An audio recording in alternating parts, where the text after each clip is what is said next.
Former President Donald Trump cruised to victory over Nikki Haley in New Hampshire with a commanding 54.5% of the vote. Despite an uphill battle in Haley's home state of South Carolina, the former UN ambassador and presidential hopeful insists she won't quit yet.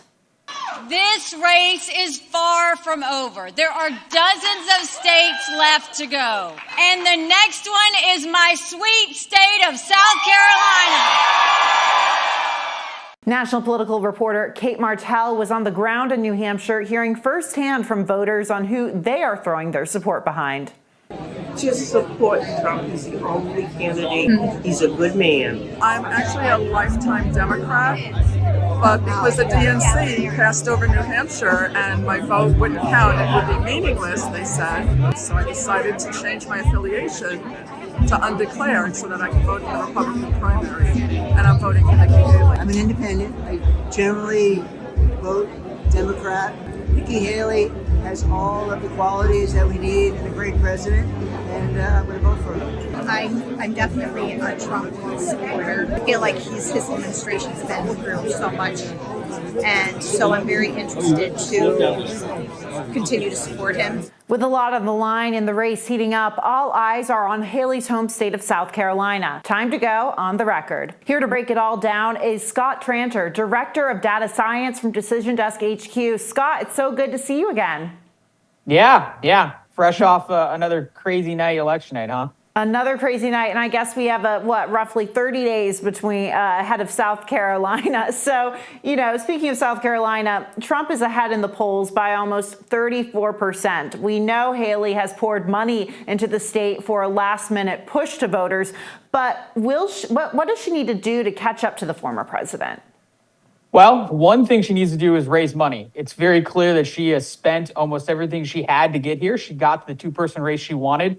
I just read earlier today that she's raised about $1 million since she specifically said that doesn't matter what Donald Trump says, she wants to stay in.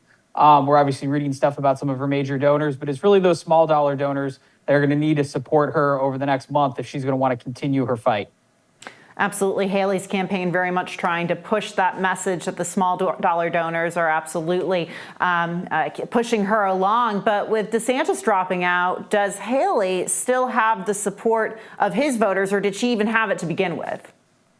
It's interesting. When we look at both the polling that News Nation and The Hill have done, combined with all the other public polling out there, it looks like the majority, probably between 55 and 65% of Ron DeSantis supporters, go to Donald Trump.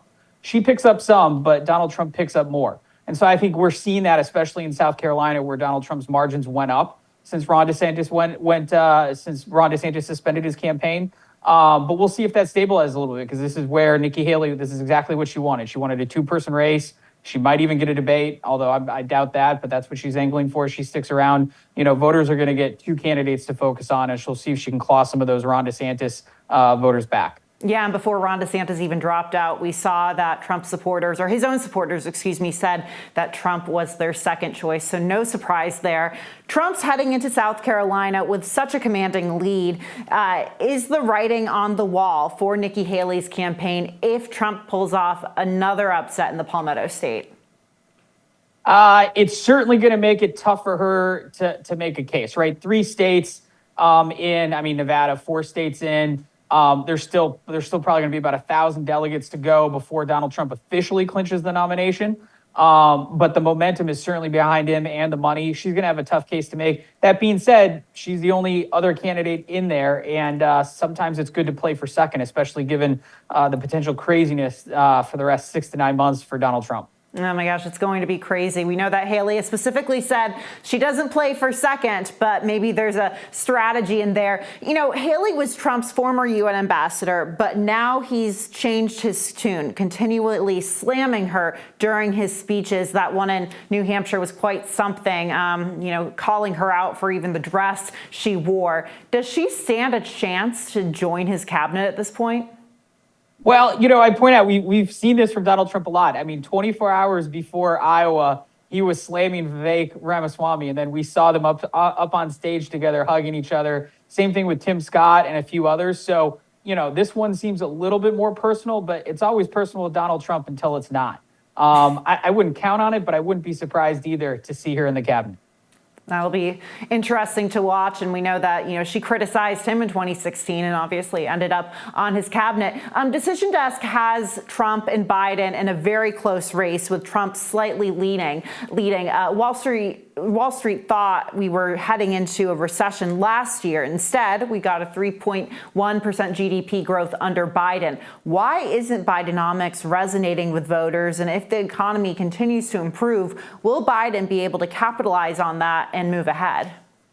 Well, see, it's funny. You bring up the stats on the economy are great, but the perception of the economy is not good. In both the News Nation polling as well as a lot of public polling out there, the majority of voters don't think the country's on the wrong track, and the majority of voters are concerned with things like inflation and the economy. So while I agree with you, I mean, the stats are good for the economy. It's the public's perception. And then we live in a world where, perception is reality, and that's what voters are going to be thinking about as they go to the polls, and that's why it's going to be tough for Joe Biden. The election were this week for Joe Biden, it wouldn't look good for him, but he's got 9 to 10 months to kind of take those good stats and see if he can sell them to make people believe the economy's better. Scott Tranter, thank you for breaking down the numbers. Make sure to check out the Hill's Decision Desk HQ for all of the latest updates going into the 2024 election.